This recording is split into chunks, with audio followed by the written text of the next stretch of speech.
It was a cold, rainy day. Samantha had been traveling for weeks, and the hotel room was starting to feel like a prison. She had seen all the local attractions, eaten at all the best restaurants, and had even browsed the entire inventory of the hotel gift shop. Now, with no new ideas, she resorted to the only boredom cure she knew: scrolling through social media. Hours passed, but her feed remained unchanging. The occasional meme, an old friend showing off a new outfit, and an endless stream of ads for things she didn't need. She was about to give up for the night when she heard a knock at the door.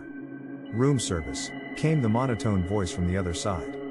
Samantha hesitated for a moment, unsure if she wanted to subject herself to the overpriced offerings of the hotel restaurant. But, alas, there was nothing else to do, so she opened the door. The room service attendant was a middle-aged man, with a receding hairline and a mustache that looked glued on. He set up the tray of food on the small table in the corner of the room and left without a word. Samantha looked down at her plate inside. A bland salad, some cold chicken, and a piece of bread that looked like it had been sitting around all day. She pushed the plate aside and looked around the room. She reached for her laptop. She didn't have any shows or movies she wanted to watch, but maybe she could binge YouTube videos. She started watching videos about having a spiritual awakening. What better time than when she was alone and bored out of her mind? Then, a video came up about how to open your third eye and the benefits of doing so.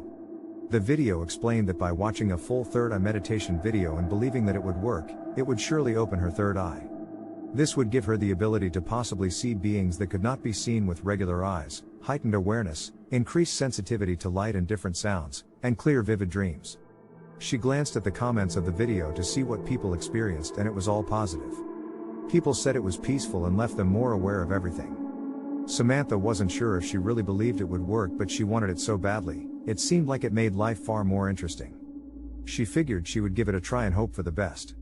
She closed the curtains completely and turned off most of the lights in the room. She started a 2-hour-long third eye chakra meditation video. When she relaxed, she felt something happening, but she thought she was imagining it. After an hour and a half, she started to feel pressure in the center of her forehead. She tried to stay awake, but she fell asleep. Her headphones were still in her ears and the video played for another 10 minutes until it ended.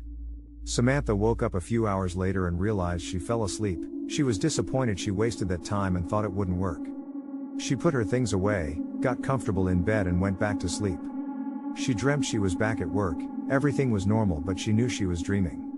She thought, "This is cool, I've never had control over my dreams before."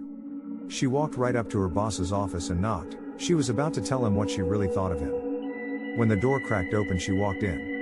His chair was facing away from her and she began telling him, "You're the rudest person I've ever worked for."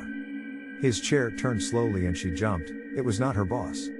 It was a small demon. His jaw was extremely sharp and his whole body was wet-looking and blood-red. He laughed in a high pitch at her terror. Now she couldn't run, her knees buckled. He got up and walked up to her saying, "Thanks for opening the portal." He grabbed her arm and she suddenly woke up. Samantha thought it was a nightmare and decided that since she only had 2 hours before she had to head to her work meeting, she would just stay up.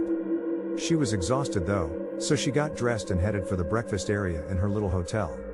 She grabbed some eggs, bacon, and ham. She filled up her coffee cup, then went back to her room.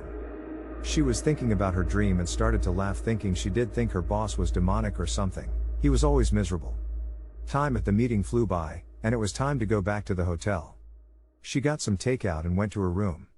Samantha was planning on trying to open her third eye again that night. She thought it almost worked last night if only she hadn't fallen asleep. She got on her laptop and searched for a similar third eye meditation video. This time it wasn't as late and she wasn't tired at all. She relaxed and tried to believe in it working this time.